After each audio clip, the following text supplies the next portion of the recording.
Bonjour et bienvenue dans le nouveau format d'InPower, Enquête. Chaque mois, l'idée c'est de recevoir des experts pour décortiquer un sujet de société et mieux l'appréhender.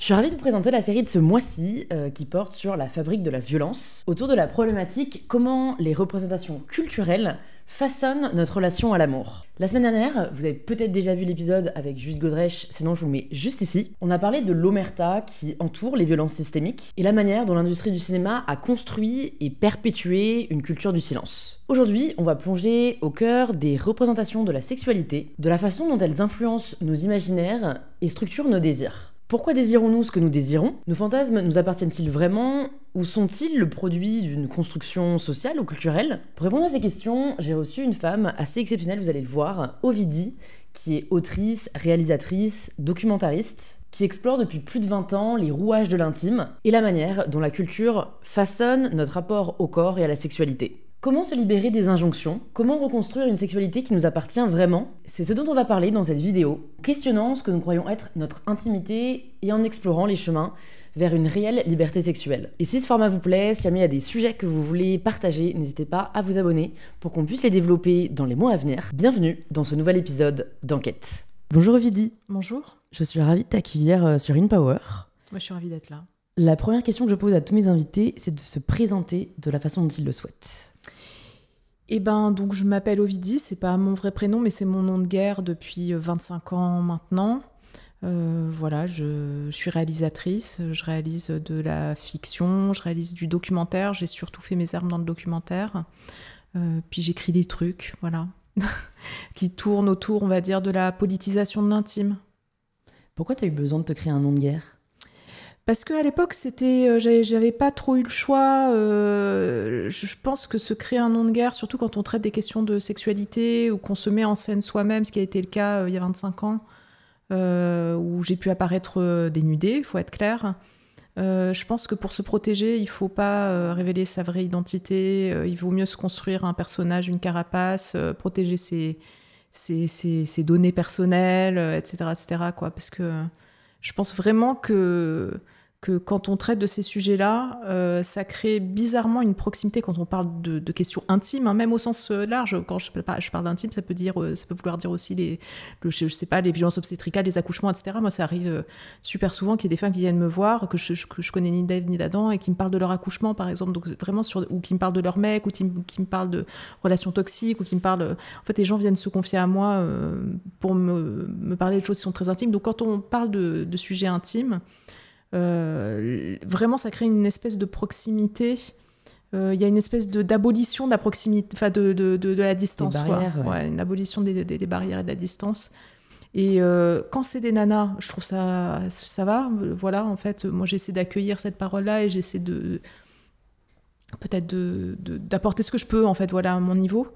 Mais quand cette abolition de la distance, c'est les mecs qui l'ont, là, ça devient plus dangereux. Et c'est là où il faut faire gaffe, parce que les mecs, ils sont persuadés que, je sais pas, je dois avoir un body count de fou, j'en sais rien. Enfin, aujourd'hui, maintenant, je suis vieille, mais je veux dire, à l'époque, franchement, c'était beaucoup plus tendu. Moi, c'est déjà arrivé qu'il y ait des mecs qui me suivent ou je sais pas quoi, parce que ils m'avaient vu sur un écran. Compliqué. Ouais. Comment s'est construit ton rapport à la sexualité ? Moi, quand j'étais ado, j'aimais beaucoup tous les groupes des groupes de filles, de musiciennes un peu énervées. C'était toute la période des Riot Girls, période du grunge, etc. Et moi, mon idole à l'époque, c'était genre Courtney Love. C'était ce genre de personne, donc qui avait une sexualité affichée, en fait. Enfin, je pense à des moments où Courtney Love était sur scène, genre elle faisait semblant de se masturber sur scène, ou elle arrivait sur scène avec ses bas à moitié déchirés, le mascara qui coule, le rouge à lèvres qui coule et tout. Donc elle affichait une sexualité revendiquée, et en même temps c'était pas consensuel, ça allait pas dans le sens du désir des mecs. Et moi c'était ça qui me fascinait, c'était ce genre de femme, c'était genre Courtney Love, c'était genre Lydia Lunch, c'était genre ou Nina Hagen aussi dans son style. C'était des nanas comme ça, très fortes, qui affichaient cette sexualité-là, mais qui faisaient un peu peur aux mecs, quoi. Et moi c'était ça, c'était ce genre de groupe que j'écoutais quand j'étais ado. Comment ton arrivée dans l'industrie du porno a changé potentiellement ce rapport à la sexualité ? Ou cette construction ? Je crois qu'il n'y a pas de rapport sexuel dans le porno, en fait. Mais il y a un rapport à la sexualité, non ? Bah, il y a une représentation Ouais. de la sexualité, mais il n'y a pas de rapport sexuel dans le sens où il n'y a pas... C'est du jeu. Il n'y a pas de désir, c'est de la mise en scène, l'acte n'existe que parce que la caméra tourne, etc. Donc je pense que chacun est dans sa bulle pour faire son taf. Et voilà. Après, qu'est-ce que c'est aujourd'hui le porno? Ça, j'en sais rien. Je sais même pas qui joue dedans aujourd'hui. Je sais même pas. Je pense que je suis même pas en capacité de citer le nom d'un acteur ou d'une actrice en activité, quoi. Donc c'est une industrie que je connais. J'en connais plus les règles. Je sais plus comment ça fonctionne. Moi, on parle quand même d'une époque où on tournait en VHS, enfin où c'était des VHS, quoi. Moi, j'étais actrice de VHS et j'ai arrêté. C'était l'arrivée du DVD, quoi. Mais il faut se replacer dans le contexte quand même. Ouais. Donc, franchement, je regarde de loin parfois dans les articles qui peuvent sortir, etc. Mais c'est vraiment une industrie dont je ne connais plus les règles. Donc, ce qui est valable, ce que je peux dire pour moi là aujourd'hui, c'est valable en 99. C'est pas valable aujourd'hui en 2000. On est en combien? En 2025. Ouais. Parce que je me dis, et c'est uniquement de l'ordre de l'hypothèse, j'imagine qu'en plus, comme c'est un jeune âge généralement qu'on commence dans le porno et qu'on nous octroie des rôles, que ça peut contribuer à façonner ce qu'on est censé être dans la sexualité en tant que femme, parce qu'on n'a pas encore conscience du fait qu'il n'y a pas de censé. En fait, il faut bien comprendre que ça... Nous, on n'en a pas conscience. C'est ce que l'image de la société nous renvoie, en fait. C'est ce que la société nous renvoie comme image, plutôt. C'est pas... parce que, en fait, ça change rien. Enfin, je veux dire, les gens... C'est pour ça, c'est un peu ça que j'essaie de montrer aussi dans Des gens bien ordinaires. C'est des gens qui ont des préoccupations extrêmement banales au quotidien, qui ont aussi des petits coups de cœur, des petits émois, qui ont leur timidité, qui sont pas spécialement affranchis sur les questions de sexualité, qui n'ont pas une sexualité débordante, et la question du sexuel en général, elle est même pas dans leur sphère de pensée parce qu'ils sont en général concentrés sur d'autres choses. Puis la question sexuelle, vu qu'elle est pas trop taboue, elle est réglée finalement. Donc il y a pas ni de fascination, ni de détestation, il y a pas tout ça, quoi. Donc je dirais que c'est ce qui est compliqué quand on fait ce métier-là et qu'effectivement, en général, c'est des personnes plutôt jeunes qui se lancent là-dedans. C'est souvent En fait, l'explication, elle est simple, c'est que c'est souvent des jeunes femmes qui n'ont pas eu encore de vie de famille ou qui n'ont pas eu encore d'enfants, même si ce n'est pas toujours vrai la plupart du temps. Donc c'est ça qui fait aussi que ce sont des très jeunes femmes. Mais ce qu'il faut bien comprendre, c'est que la douleur de ce métier... elle n'est pas sur les plateaux. La douleur de ce métier, c'est la douleur de l'image que la société nous renvoie. C'est la discrimination, c'est la stigmatisation, c'est le fait qu'on nous renvoie constamment à ça. Exemple. Je pense que j'ai dû réaliser une dizaine de documentaires pour le service public, principalement pour France 2, pour Arte, pour Canal+. J'ai réalisé plusieurs séries, 2 saisons de Des gens bien ordinaires, 2 saisons de Libre, qui était une série animée. J'ai réalisé plusieurs séries documentaires pour France Culture. Je crois que j'en ai réalisé 6, un truc comme ça. J'ai publié, je sais pas, une quinzaine de livres. J'ai un doctorat, j'ai un Emmy Award. Et pourtant, 25 ans après, on me pose encore des questions sur le porno. Donc, en fait, ça veut bien dire que jamais, et surtout quand on est une femme, jamais on ne peut être détaché de ça. Et on est toujours réduite à sa corporéité, même quand on a escaladé l'Everest à cloche-pied, quoi. Clairement. C'est une belle métaphore. Non, mais alors, moi, personnellement, je voulais t'en parler parce que je me demandais à quel point la série Des gens bien ordinaires s'inspire de ton vécu, de ton expérience, parce que tu parles de cette industrie du porno. Donc je me suis demandé pourquoi tu as souhaité en parler et ouais, à quel point c'est tiré de ta propre expérience. Alors, c'est pas Des gens bien ordinaires, c'est pas strictement autobiographique. C'est-à-dire le personnage de Romain, c'est pas moi à 19 ans ou à 18 ans. C'est pas autobiographique, néanmoins, c'est quand même un point de vue situé. C'est-à-dire pour avoir fait cette expérience-là, quand je dis cette expérience-là, c'est pas que l'expérience du corps, encore une fois, c'est l'expérience du regard social, c'est toute cette expérience-là. Pour avoir fait cette expérience-là, je me suis dit que tout ce que j'avais pu voir jusqu'à présent sur l'industrie pornographique, que ce soit au cinéma, en série, ce que tu veux, c'était toujours naze, parce que ça ne regardait pas au bon endroit. Ça regardait le corps. Dans Des gens bien ordinaires, t'as pas un plan de nudité, t'as pas de sexualité. y a rien, tout ça c'est hors champ, c'est pas représenté, parce que c'est pas la question en fait. La question c'est la banalité du sexisme, c'est la banalité des violences subies au quotidien par ces jeunes gens, etc.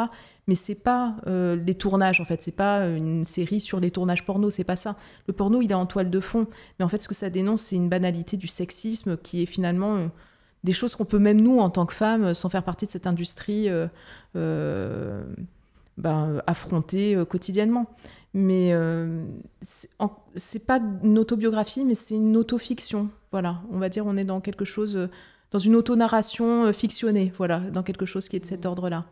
Mais je vois dans la deuxième saison, j'ai pris encore plus de distance avec le personnage de Romain. C'est vrai qu'au début, on pouvait vraiment penser que c'était mon personnage inversé, puisque donc c'est dans un monde où il y a une permutation des rapports de pouvoir, où les femmes dominent, etc., etc.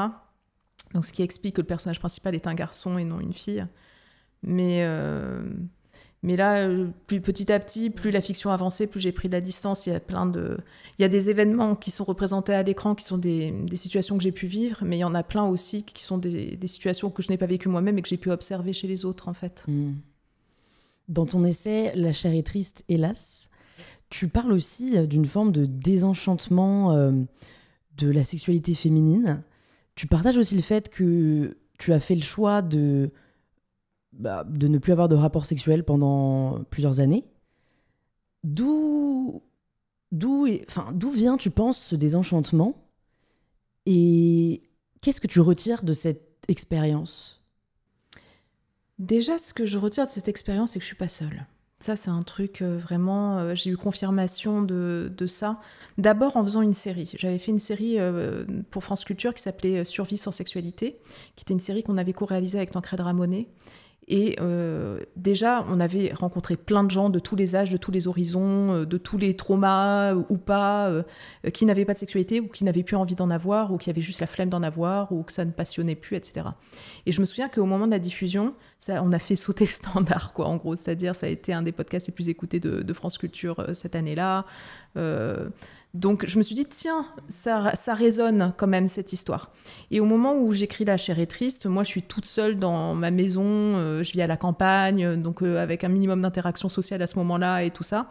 Et j'écris ce texte en me disant, bon, c'est un texte à la première personne, donc c'est très personnel, c'est mon expérience à moi, c'est pas un manifeste, c'est pas un projet de société, c'est même pas complètement un essai politique non plus.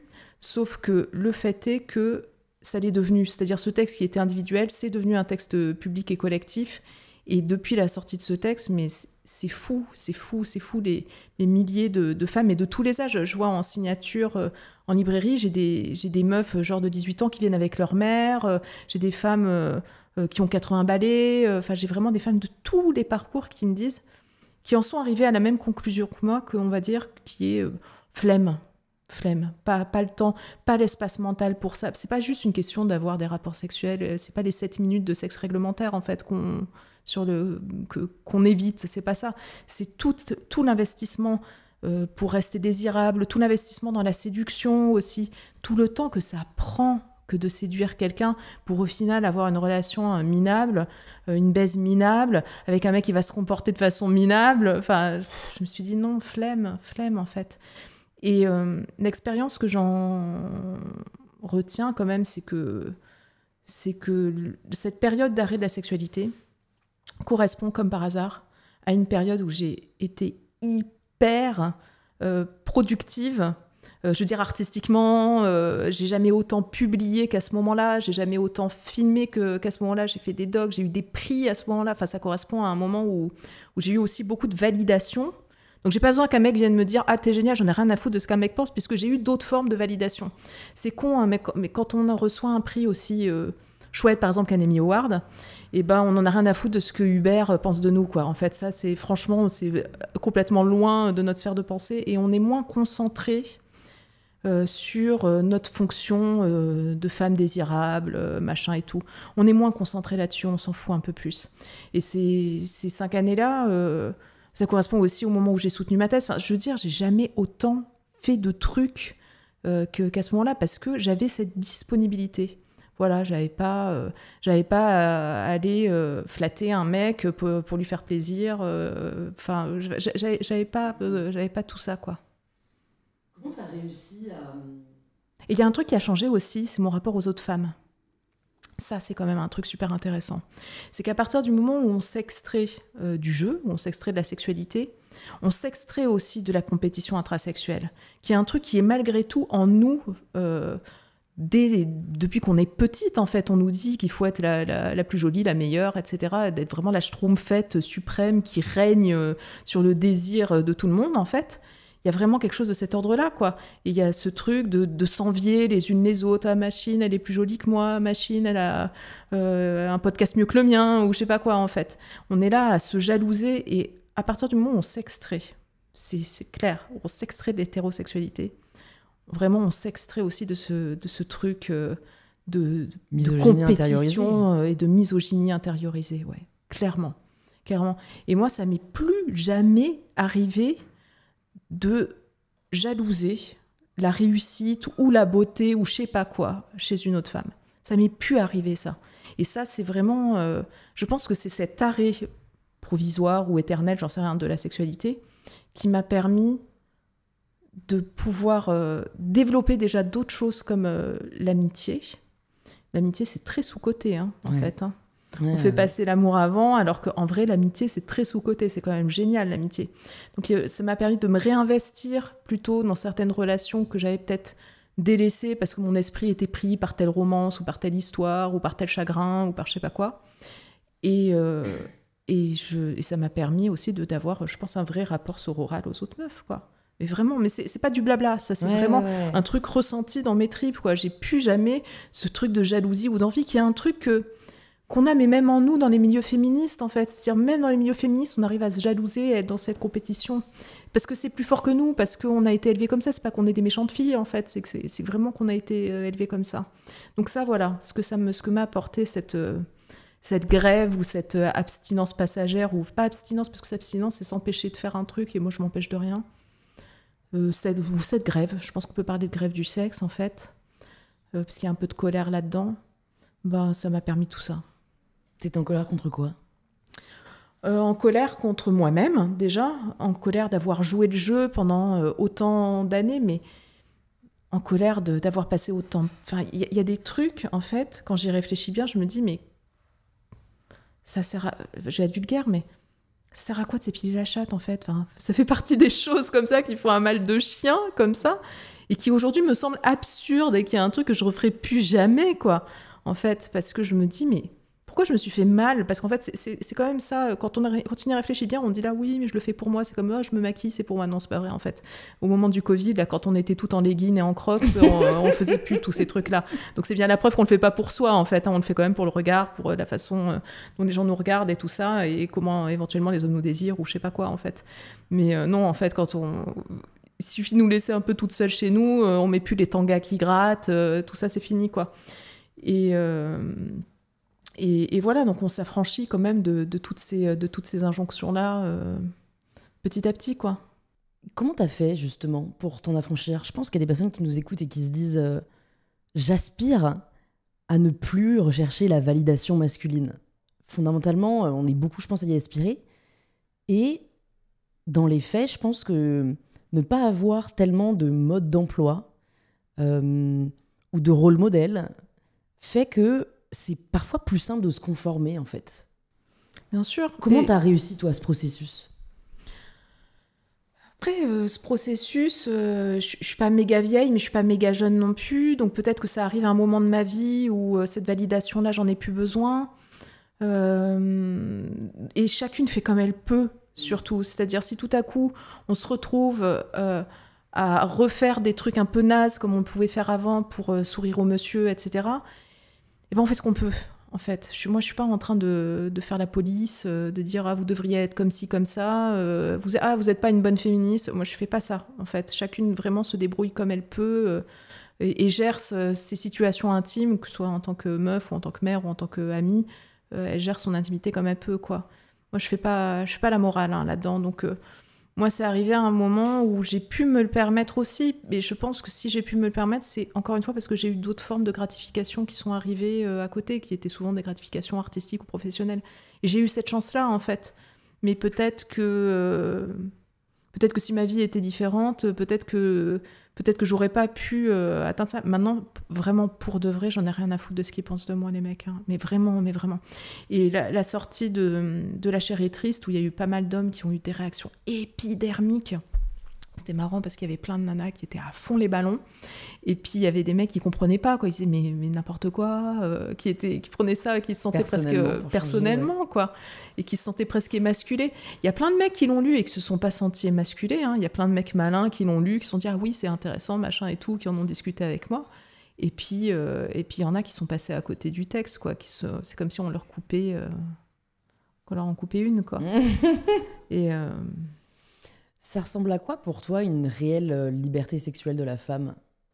Je pense qu'une vraie liberté sexuelle, c'est vraiment la possibilité de disposer de son corps comme on veut et de ne pas être jugé pour ça. Et quand je dis comme on veut, ça ne veut pas dire dans l'excès, mais ça peut être dans l'excès. C'est-à-dire, c'est la possibilité de coucher avec 1000 mecs ou avec 0 mec sans être jugé, en fait.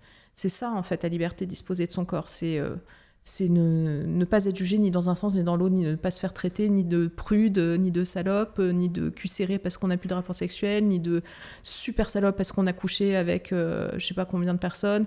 En fait, c'est ça la vraie liberté. Et c'est aussi essayer de s'affranchir, j'ai bien essayé, de s'affranchir des injonctions au maximum, en fait. De toutes les injonctions à caractère sexuel. Essayer parfois de se poser la question de est-ce que je le fais pour moi ? Est-ce que ce rapport-là, je l'ai vraiment pour moi ? Parce que quand on commence à creuser, on se rend compte qu'il y a plein de rapports qu'on n'a pas pour soi, qu'on n'a pas avec notre plaisir, il est optionnel en fait. Notre plaisir, si on en a, tant mieux en fait.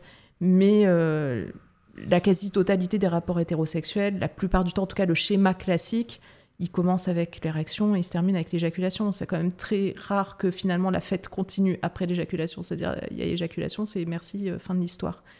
Et donc ça raconte bien un truc, ce mécanisme-là, ce schéma-là, en fait, qui est le même schéma qu'on retrouve représenté à l'écran. Pas besoin de chercher de la pornographie, en fait, qu'on retrouve aussi dans les séries, qu'on retrouve au cinéma. C'est ça. Un rapport sexuel, c'est monsieur dans madame. Et on ne se pose pas la question de savoir est-ce qu'avant la fin de la scène de cette séquence-là, elle a joui ou pas. Enfin, c'est une question facultative. Et je pense que dans notre vraie vie, c'est aussi complètement facultatif. Notre plaisir, il est facultatif. Puisque notre fonction, ce qu'on s'impose, nous, en premier, c'est d'abord de satisfaire l'autre. Parce qu'on se dit comme ça qu'on est une super amante, qu'on est génial, qu'on est fantastique. Parce que nous, ce qu'on attend en retour, c'est de l'amour, de la validation, des compliments. Et après, si possible, un peu de plaisir quand même dans cette histoire. Mais quand on regarde bien, on voit bien que parfois, souvent, c'est pas forcément notre plaisir qu'on va aller chercher en prums. Et c'est ça le problème, en fait, en fin de compte. L'ange du foyer de Virginia Woolf. Pourquoi tu penses qu'on en est là ? Alors, pas tant dans cette volonté de faire plaisir à l'autre, parce que je pense qu'elle s'explique tout simplement par la construction du genre féminin, mais plus par la différence de considération de la sexualité de la femme et de la sexualité de l'homme. Moi, c'est quand même un des rares sujets où c'est vrai que j'ai du mal à expliquer qu'une femme ait honte de dire qu'elle a eu plus de tant de partenaires, ou au contraire qu'elle n'en ait pas eu, alors que finalement les hommes semblent pouvoir s'en tirer avec tout. Moi, je suis un peu perplexe face à la notion de body count, qui est quand même un truc qui revient là, quoi. Enfin, en tout cas, l'utilisation de ce terme-là, c'est quand même une utilisation massive et récente, ou récemment massive, on va dire plutôt. Et moi, ça me laisse perplexe quand même de voir ce vieux débat revenir quand même dans la sphère publique, de se poser la question de est-ce que c'est bien, est-ce que c'est pas bien. De toute façon, ce qui est compliqué, c'est qu'en tant que femme, de toute façon, on a toujours tort. En matière de sexualité, on a forcément toujours tort. On est toujours sur cette espèce de corde raide, comme ça, où il faut être un peu intéressé quand même par la sexualité pour satisfaire l'autre et maintenir le couple, parce que notre fonction première, à la base, c'est de faire couple et de tout faire pour maintenir ce couple. Donc ça veut dire aussi satisfaire l'autre, etc. Donc on veut bien faire. Et en même temps, il faut pas avoir trop... En fait, il faut être salope, mais salope que d'un seul homme, quoi. Donc il faut pas avoir trop de rapports, parce que sinon, on perd notre valeur sociale en tant que femme, parce qu'il y a cette illusion chez plein de mecs que, je sais pas... comme une vieille bagnole trop utilisée, quoi. Je sais pas quelle représentation ils peuvent avoir. Et c'est fou, d'ailleurs, il y a même certaines croyances, mais même physiques. Il y a des hommes qui pensent sincèrement que plus on a de rapports sexuels, plus biologiquement, vaginalement, on s'élargit. C'est hallucinant. Enfin, je veux dire, on fait passer des bébés de 3,5 kg, quoi. Ouais. Et ils se disent qu'on a... Ce n'est pas ton zizi qui va permettre ça. Mais clairement, donc qu'est-ce que c'est que cette histoire, quoi? Comment est-il possible qu'il y ait des mecs qui puissent imaginer ça, en fait, que... moi, ça me laisse perplexe. Mais donc, oui, non, mon père, il y a ce truc-là qui est un peu compliqué. Donc, il ne faut pas rejeter la sexualité parce qu'il faut faire couple et maintenir le couple. Et en même temps, il ne faut pas trop s'y intéresser ou pas trop avoir trop d'exigences parce que sinon, ça fait peur à l'autre et c'est pas bien. Comment ce double standard de la sexualité... Comment tu as décidé de le traiter dans tes séries, et notamment dans Des gens bien ordinaires? Tu vois, dans quelle mesure, en fait, tu politises la façon dont tu vas représenter la sexualité des hommes comme des femmes? Moi, ça m'a toujours semblé évident qu'il fallait politiser l'intime. Quand je dis politiser l'intime, c'est pas juste politiser la sexualité, c'est politiser la relation, la parentalité, enfin tout ce qui a trait à l'intime, l'accouchement, la grossesse, enfin tout ce qui a trait à notre corps et à nos choix personnels, l'avortement, tout ça, quoi. Et moi, je suis fascinée quand même par la capacité de certains mecs à penser comme nous, la justice sociale, l'égalité, etc., mais qui refusent de penser l'égalité une fois qu'ils ont fermé la porte de la chambre à coucher, quoi. En fait, à partir du moment où on se retrouve dans la sphère intime avec eux, là, ils veulent surtout plus rien politiser, en fait. Et ça me laisse perplexe. Donc, d'où la nécessité, il me semble, de devoir s'emparer de ces questions-là. Donc, moi, je le fais avec mes petits points et mes petits bras. Je le fais dans des séries ou dans des documentaires, etc. Parce que je ne sais pas faire autrement. Moi, je suis pas une activiste. On ne me voit pas beaucoup en manif. J'ai un peu peur des situations de foule, etc. Donc, je ne suis pas la grande militante qui va... mais j'essaie de me démerder en abordant ces questions-là parce qu'elles me semblent vraiment juste capitales, quoi. Penser l'égalité jusque dans la chambre à coucher, pour moi, ça me semble important. Et ça passe d'abord par une réflexion collective, des échanges de points de vue, changer les représentations, comment est-ce que je filme mes acteurs et mes actrices, ou même les personnes que j'interviewe, proposer des contre-images finalement, d'autres formes d'images qui puissent façonner notre imaginaire autrement et un peu plus dans l'égalité. Comment tu as réfléchi à la question de l'hypersexualisation? J'en parle de manière presque égoïste entre guillemets, hein. C'est un des sujets sur lesquels j'ai du mal à me positionner ou à argumenter, toujours tiraillée entre les femmes font bien ce qu'elles veulent et ce qu'elles veulent vraiment le faire, ou est-ce que c'est l'image de désirabilité qu'on leur a renvoyée? Alors, je suis pas forcément à l'aise avec le terme hypersexualisation. Je suis pas à l'aise avec ce terme-là parce qu'en général, quand on parle d'hypersexualisation, on parle toujours d'hypersexualisation des jeunes filles. On parle pas de l'hypersexualisation des garçons. Donc, parce qu'ils sont rarement hypersexualisés, en fait. Ouais, oui, ou sexualisés d'une façon différente, mais en tout cas pas en tant qu'objet, quoi. Mais donc en général, c'est souvent ça qu'on condamne, c'est les comportements sexuels des jeunes filles, en gros, et de ce qu'elles montrent ou pas. Donc je suis pas forcément à l'aise avec ça. Après, je trouve qu'il est important de s'interroger quand même sur l'ensemble des représentations sexuelles qu'il y a dans notre culture. Dans l'abribus, par exemple, je sais pas, dans le métro, en fait, on va voir une affiche, je sais pas, une affiche pour un sex shop ou je sais pas quoi, ou une application de rencontre ou je sais pas quoi, se poser la question de tiens, qu'est-ce qui est représenté devant moi quand on allume sa télé, quand on allume Internet, quand on va sur les réseaux, comment c'est représenté, quoi, en fait. Moi, ça me semble important de se poser la question. Ça veut pas dire faire les pères et les mères la pudeur, genre il faut surtout pas qu'il y ait de représentation de la sexualité sur nos écrans, mais juste se poser la question de tiens, quelle sexualité ou quel type de corps sont représentés à l'écran, en fait. Et juste se questionner, c'est déjà beaucoup, quoi, en fait, se dire tiens, qu'est-ce que la télé-réalité dit du corps des femmes, par exemple. Voilà, se poser cette question-là. Ça veut pas dire condamner les femmes qui font de la télé-réalité, c'est absolument pas ça. C'est juste se poser la question de tiens, comment les normes physiques ont évolué ces 20 dernières années. Voilà, juste poser ça là et se dire, tiens, comment ça se fait? Ça veut pas dire aller embêter une nana parce qu'elle se fait, je sais pas, des implants mammaires ou je sais pas quoi, c'est vraiment pas ça. Et je pense que c'est déjà tellement compliqué d'être une femme, faut pas en plus aller emmerder celles qui font ce qu'elles peuvent pour s'adapter ou survivre, quoi. Mais juste se poser la question, quelles sont les sexualités qui sont représentées dans les médias, dans notre environnement culturel, et qu'est-ce que ça raconte? Qu'est-ce que ça dit de nous? Est-ce que tu as déconstruit ta sexualité dans le sens où je pense que plus on grandit, plus on se rend compte que nos désirs ne nous appartiennent pas forcément. Et je pense que c'est difficile pour beaucoup de femmes de faire la différence entre ce qu'elles aiment vraiment et ce qu'elles ont appris à aimer ou croire qu'elles aiment. Ouais, ça c'est une question qui est vraiment, vraiment tant d'axes, hein, parce que effectivement il y a ce qu'on croit aimer, ce qu'on a appris à aimer. Ouais, c'est vraiment, vraiment compliqué.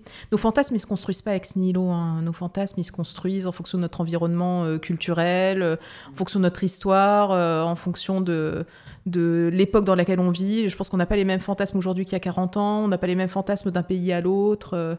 Donc nos fantasmes, c'est des constructions, hein. On dit oui, faut laisser jardin secret, machin, les fantasmes, ils sont pas politisés. Non, si, en fait, ils ont quand même un contexte culturel et politique.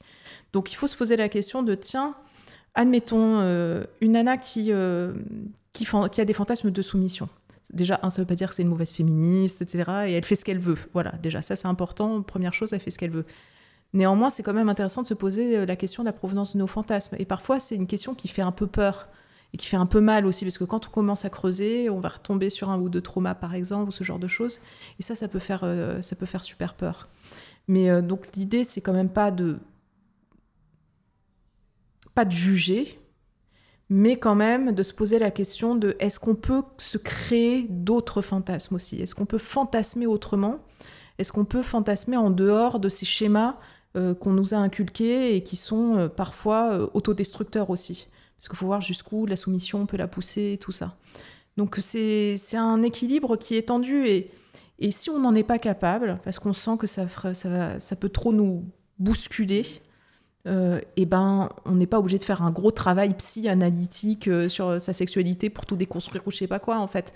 Parfois, c'est juste que c'est pas le moment. Moi, j'ai pas déconstruit.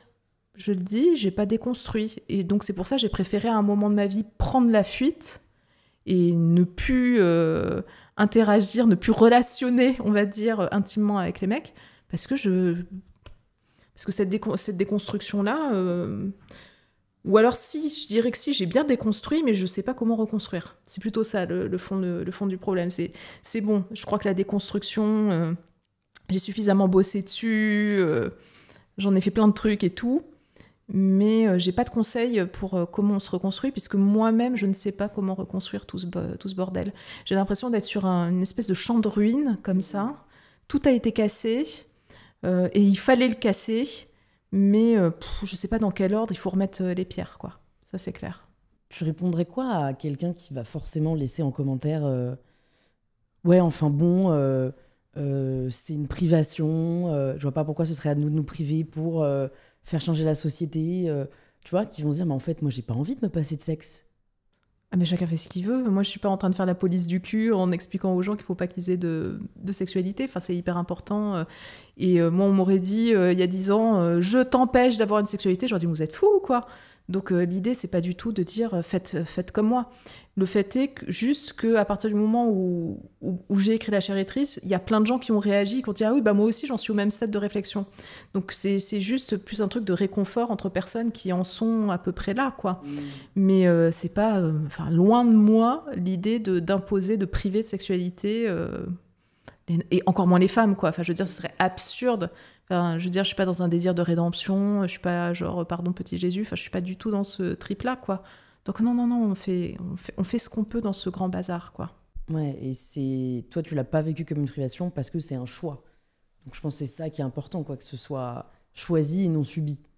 C'est choisi, non subi, et effectivement avoir une sexualité qui est empêchée parce qu'on est prisonnière de longue durée, parce qu'on est en situation de maladie aussi, avec un mec qui s'est cassé, parce que les statistiques montrent que souvent il se casse. En situation, enfin, il peut y avoir plein de raisons pour lesquelles on n'a pas de sexualité aussi, parce qu'on est en une phase aussi de santé, où la santé mentale n'est pas au top, parce qu'on est en dépression. Enfin, je veux dire, il y a 1000 raisons de ne pas avoir de sexualité, en fait. Où c'est pas un choix délibéré, se dire, ah bah tiens, oui, comme il dit, je vais faire la grève. Il y a 1000 raisons, en fait.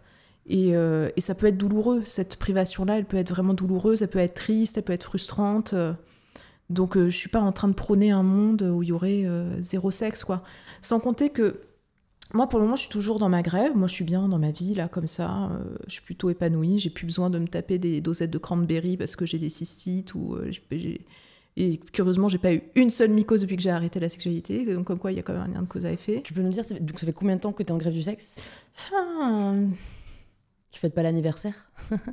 Si, je sais à peu près, je sais que vers septembre 2018, j'ai commencé à dire « oh, flemme ». Mais ça s'est pas fait brutalement du jour au lendemain. Et puis il y a eu une ou deux tentations. Bon, il y a eu 2 tentations d'y retourner, en fait, et puis c'était nul. Et donc je me suis dit « wow, en fait, ça valait pas le coup de le faire ».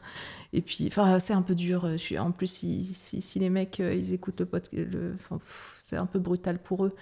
Mais ça m'a pas motivé suffisamment pour me dire ah ouais, en fait c'est génial, dans un élan de grande réconciliation avec les mecs, je vais avoir une sexualité.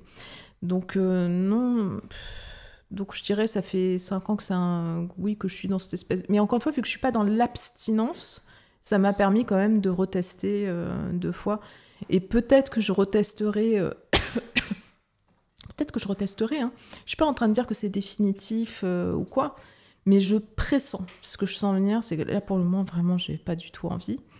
Mais je suis sûre que je vais vouloir y retourner, genre le jour où j'atteindrai un âge où une femme n'est censée ne plus avoir de sexualité. Je suis sûre que dans mon esprit de contradiction, ça va être un truc comme ça, genre... she's back. Genre, she's back, she's ménopausée and she's back, quoi. Un truc comme ça, à mon avis. Je le vois gros comme un camion, quoi. Et il y a plein de meufs qui se révèlent à elles-mêmes au moment de la ménopause et tout. Je me dis...